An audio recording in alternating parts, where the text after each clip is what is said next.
Good day, guys. You are welcome back to ID International Academy online mathematics class. Let's consider example 2. If the roots of x squared minus 4x minus 3 equals 0 are alpha and beta, that is, the two roots are represented by alpha and beta. Find rule of go 1 over alpha plus 1 over beta. Rule of go 2, alpha over beta plus beta over alpha. You don't just go ahead to say, I will solve the quadratic equation. When I solve the quadratic equation, I'll get the two roots. I will now use the two roots like this. I put them in place of this. Yes, you will get the answer correct, but you will have wasted enough time. So, the best thing is to say A equals 1, the coefficient of x squared. B equals minus 4. YC equals minus 3. Roman figure 1. To evaluate 1 over alpha plus 1 over beta is to find the LCM. The LCM of this will be alpha beta.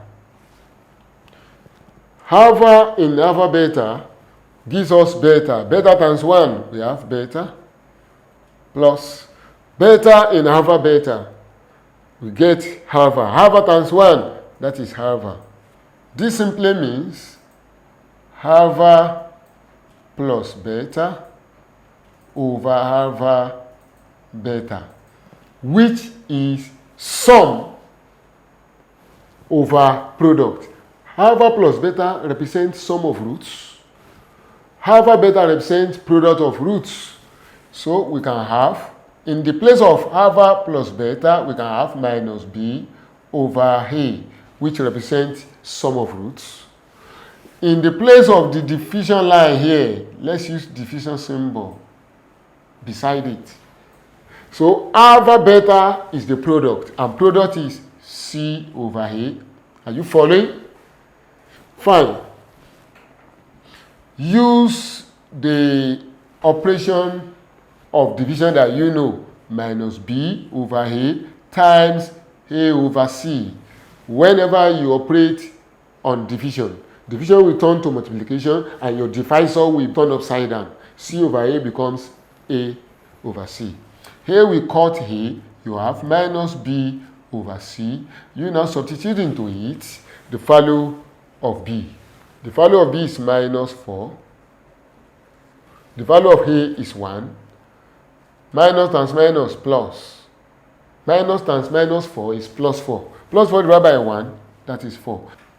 The sum of the roots divided by the product of the root is equal to 4. Number figure 2. Here we have alpha over beta plus beta over alpha. The LCM will be alpha beta. Beta in alpha beta, we have alpha. Alpha times alpha, that is alpha square. Plus, alpha in alpha beta is beta. Beta times beta is beta square. So, in mathematics, we have different identities. Identity like sum of two squares can be expressed in another way. Sum of two squares can be expressed like, look at it, alpha square plus beta square can be expressed as alpha plus beta in bracket raised to power 2 minus 2 alpha beta. This expression that I write is the same thing as alpha square plus beta square.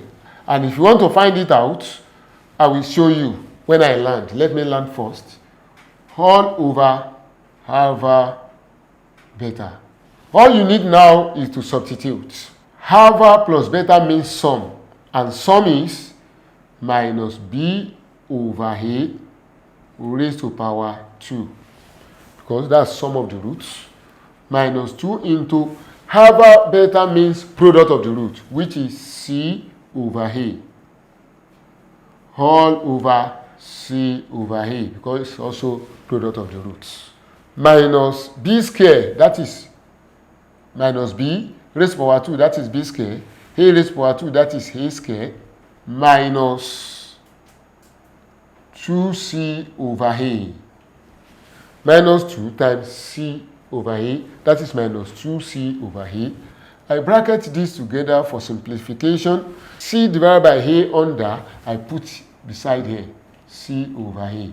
So this will give us, finding the LCM of this, we have a square and the LCM. A square in a square, that's 1 times b square, that's b square, minus a in a square, that's a times minus 2c, that's 2ac, minus 2ac, times a over c.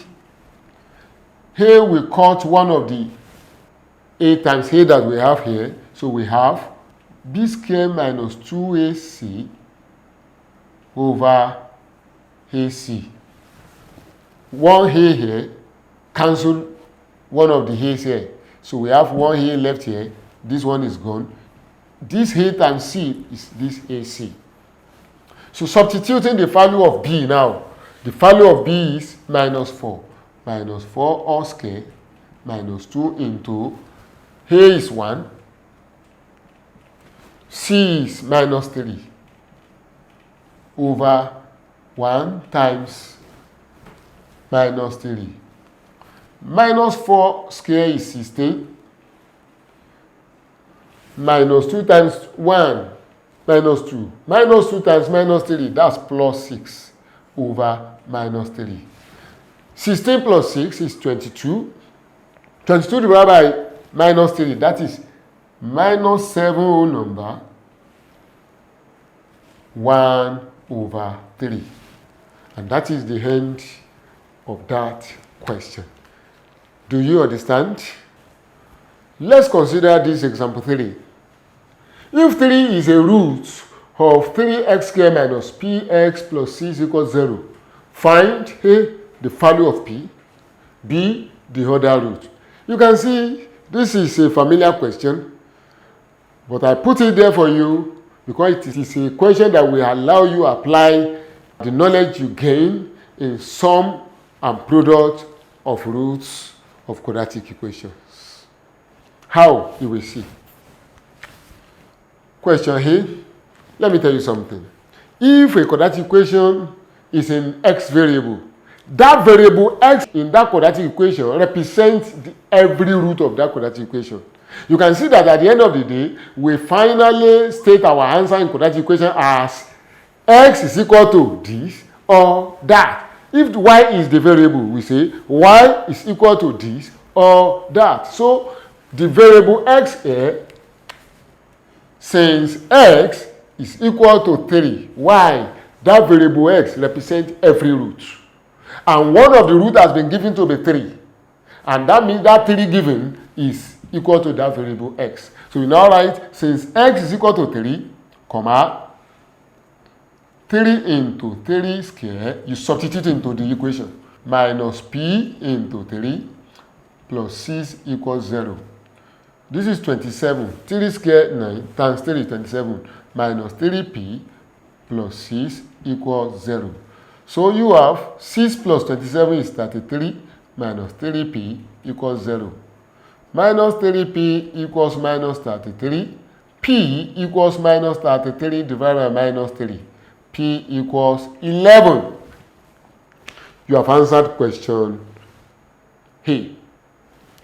Question B, you have to find the other root. When you come across question like this, don't bother yourself too much.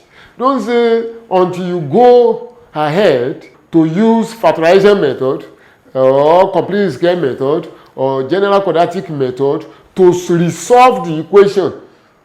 Obtain the two roots, you now select the other root. There, no, it's a correct means of getting it, but it's a sluggish way of getting it. See how we are going to do it. First and foremost, reconstruct your quadratic equation. Put the value of p back there and let's have the equation properly written. B, the equation is 3x squared minus 11x plus 6 equals 0.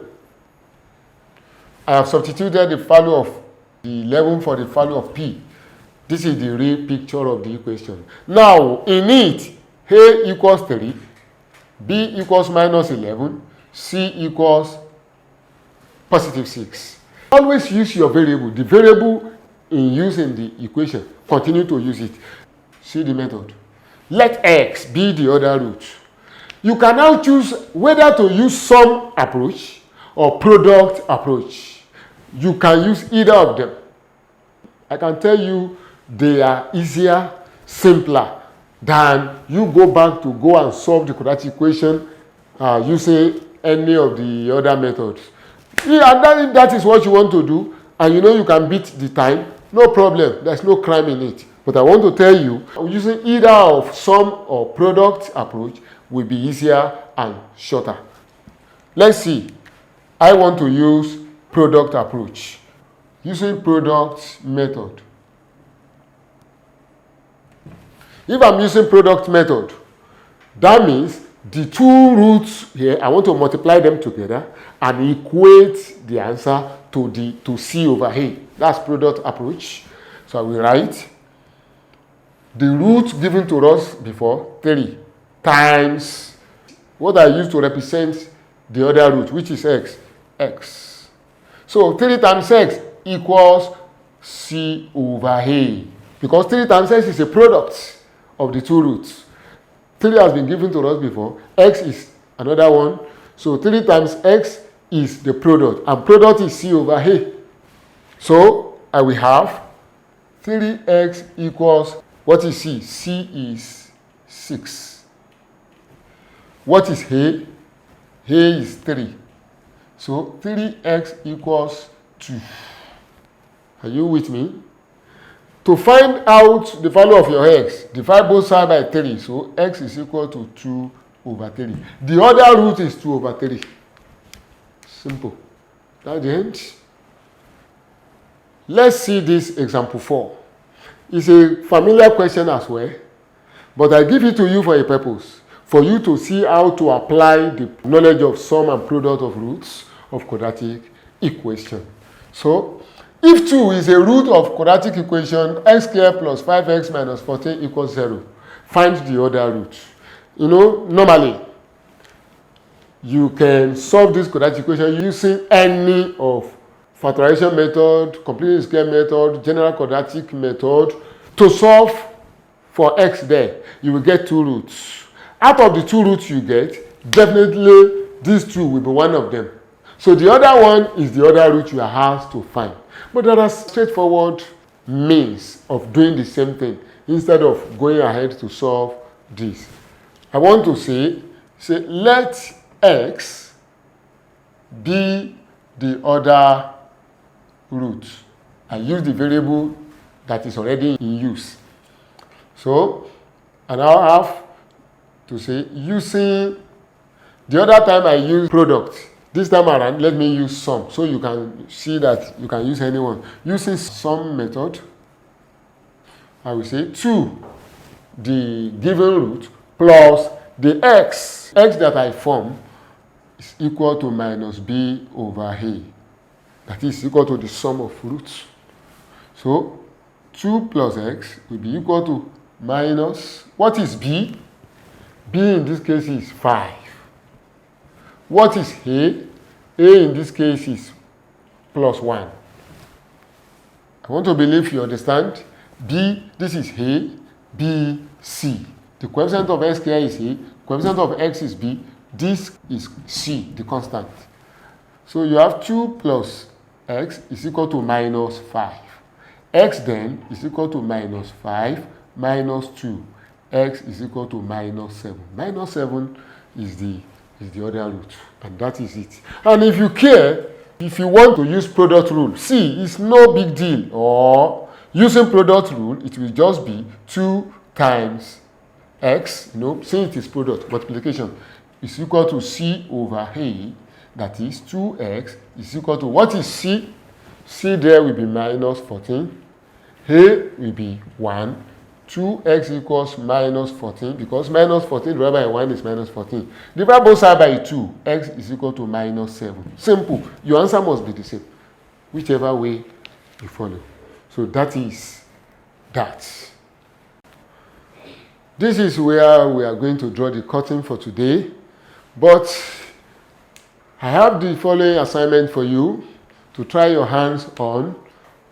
Do them, and when we meet in the next class, I will give you the solution from my own hand.